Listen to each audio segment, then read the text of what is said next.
আরেকজন সাইকেল নিয়ে সুইসাইড করছে। এই যে রাস্তা এখানে পুরো ভাঙা, আর আমি এখানে এই যে আমরা নামছি মা কি করে গাইস। এখানে আমি আমার সঙ্গী পেয়ে গেছি, তার সাথে এখানে একটা ছাগল দেখা যাচ্ছে। এই যা আজরে দিচ্ছি আমি হরে যাবো কিন্তু। Hello everyone, this is me Karizna Tanjina and welcome back to my new video. I hope সবাই ভালো আছেন। আলহামদুলিল্লাহ আমিও ভালো আছি। সো আজকে আমরা ঘুরতে আসছি নোয়াখালী মুসাপুরে and আমি অলরেডি ওইখানে আছি। সো আমি অনেক এক্সাইটেড and আমরা হচ্ছে সব জায়গা ঘুরে ঘুরে দেখবো। আসলে জায়গাটা অনেক বেশি সুন্দর, আমি একটু পরে আপনাদের সাথে সবকিছু শেয়ার করব। যদিও পানি কমে গেছে এই জন্য সবকিছু খালি খালি লাগতেছে। আর আমার সাথে আছে টানটানা, আর এইখানে পিছনে হচ্ছে আম্মু আপু আছে, আর এই যে হ্যাঁ, আর এখানে হচ্ছে পোলা বাইনে ফুটবল খেলতেছে। জায়গাটা আসলে অনেক সুন্দর।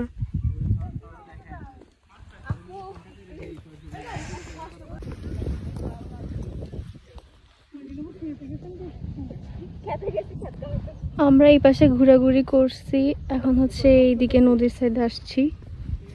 এখানে ভিউটা অনেক সুন্দর, আসলেই অনেক সুন্দর জায়গাটা।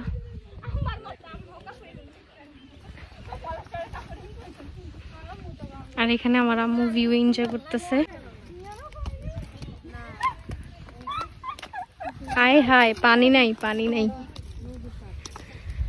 একদম নিচে নামা লাগবো রে, একদম নিচে নামা লাগবো।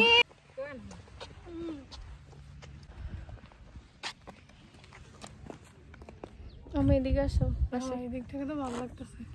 ওই যে পানি, ওই যে এরপর নর্মালি আমাদের যেই কাজ, মানে 3জন 4জন একসাথে হইলে গ্রুপ পিকচার ছবি ভিডিও করা, সো আমরা সেটাই করতেছিলাম। অ্যান্ড এগুলো পোস্ট করলে অবশ্যই আপনারা দেখবেন। আর হ্যাঁ, আজকে কিন্তু আমরা 2 বোন আবারও সেম ড্রেস পরছি। সো আমাদেরকে কেমন লাগতেছে কমেন্ট করে অবশ্যই জানাবেন। আর আম্মুর কথা আলাদাভাবে আর কি বলবো ভাই, আমার আম্মু অনেক এনজয় করছে আর আমার আম্মুর ঘোরাঘুরি অনেক পছন্দ। আসলে ভাই কি বলবো, যেহেতু এটা একটা নদী ছিল, তো নর্মালি এখানে একটা ছোট বাচ্চা, হ্যাঁ কাইন্ড অফ বাচ্চাই বলা যায়, তো একটা ছেলেকে জিজ্ঞেস করতেছিল যে আম্মু এটা কি নদী, ছেলেটা বলতেছিল যে এটা নাকি বঙ্গোপসাগর। তো এইটা শোনার পর আমরা জাস্ট হাসতেছিলাম। যাই হোক, যদিও বাচ্চা মানুষ হয়তো বুঝে নাই। অ্যান্ড আমরা হচ্ছে অন্য পাশে ঘোরাঘুরি করে আরেক পাশে আসি, আর এই পাশের হচ্ছে মাটিগুলো একদম ফেটে গেছে, আল্লাহ জানে কখন যে ভেঙে পড়ে যায়। আর হচ্ছে যে এইখানের মাঝখানে নাকি একটা ব্রিজ ছিল, তো ওটা হচ্ছে রিসেন্ট বন্যার কারণে ওটা নাকি ভেঙে পড়ে যায়। তো আমরা হচ্ছে ওগুলাই দেখতেছিলাম, আর আম্মু তো হচ্ছে এখানে এক একজনকে এক একটা জিজ্ঞেস করতেছে, সবকিছুর ইনফরমেশন নিচ্ছে। আর এইদিকে আমরা ঘুরতে ঘুরতে অনেক সুন্দর একটা ভিউ পেয়ে যাই, আর এখানে অনেক সুন্দর একটা দোলনা ছিল গাছের মধ্যে, তার সাথে এখানে একটা ছাগল দেখা যাচ্ছে। এই যা এরকম একটা ফ্রিতে দোলনা পাইতে আর কি লাগে। আয় আয় হিজনে যাই, তুমি দেখছি আবার ধাক্কা খাই। আজরে দিচ্ছি আমি হরে যাবো কিন্তু। তুই পড়বি, টেনশন নাই, দেখ ডালটা ভাঙা যাবে, এটা লয়া টেনশন ভাই। এরকম টুইন বোন কোথায় পাওয়া যায় যে একজন দোলনা দিবে আরেকজন এভাবে ধাক্কা দিবে।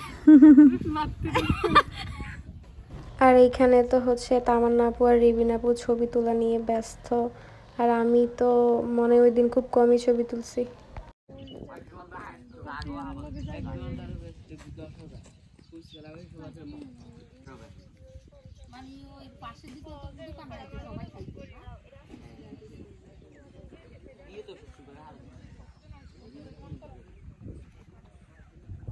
ভাই এখানে তারা ভিডিও করতে ব্যস্ত। তো আমরা ওইখানে যেতে যেতে অলমোস্ট 2টা বেজে গেছে। ওটা হচ্ছে নোয়াখালী থেকে অনেক ভিতরে, তো মানে জায়গাটা যদিও অনেক সুন্দর ছিল, ওই হিসেবে হচ্ছে অত ভালো কোনো হোটেল ছিল না, বাট যেইগুলোই ছিল ওগুলোর মধ্যে আমরা হচ্ছে লাঞ্চ করে নেই, কারণ কিছু করার নেই, সবারই ক্ষুধা লাগছে। অ্যান্ড লাঞ্চ করার শেষে আমরা আবার রওনা দিয়ে দেই। আর ভাই কি বলবো, আসার সময় এত ভাঙা রাস্তা ছিল, অ্যান্ড যাওয়ার সময় আমরা হচ্ছে অন্য লোকেশন চেক করে অন্য রোড দিয়ে যাচ্ছিলাম। তো এই রোডটা এত বেশি সুন্দর ছিল, আমি মানে সবাই ছবি ভিডিও তুলতেছে, আমি জাস্ট মানে ভিউর ভিডিও করতেছি, মানে কি বলবো এত সুন্দর ছিল। জানি না আমি ভিডিওতে কেমন লাগতেছে, বাট বাস্তবে অনেক বেশি পিচফুল ছিল।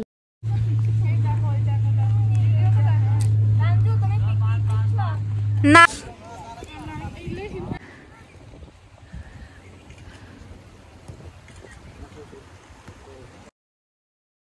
মানে ভাঙতে ভাঙতে একদম রাস্তার মাঝখান বরাবর ভেঙে গেছে, হয়তো সামনে এগুলাও ভেঙে যাবে, অলরেডি ফেটে গেছে। আর আমরা তো সবাই শকড, মানে এই ব্যাটার কি সাহস, ভাঙ্গা রাস্তা দিয়ে উনি সাইকেল চালিয়ে যাচ্ছে। ফার্স্টে তো আমরাই ভয় পেয়ে গেছিলাম, ভাবছি এখানে এই রাস্তা শেষ, হয়তো যেতে পারবো না, আবার ব্যাক করতে হবে।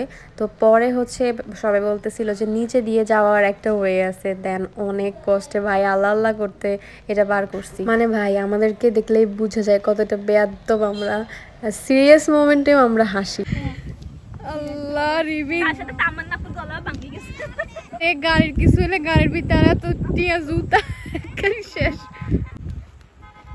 এই তোরা ছবি তুলি চারায়।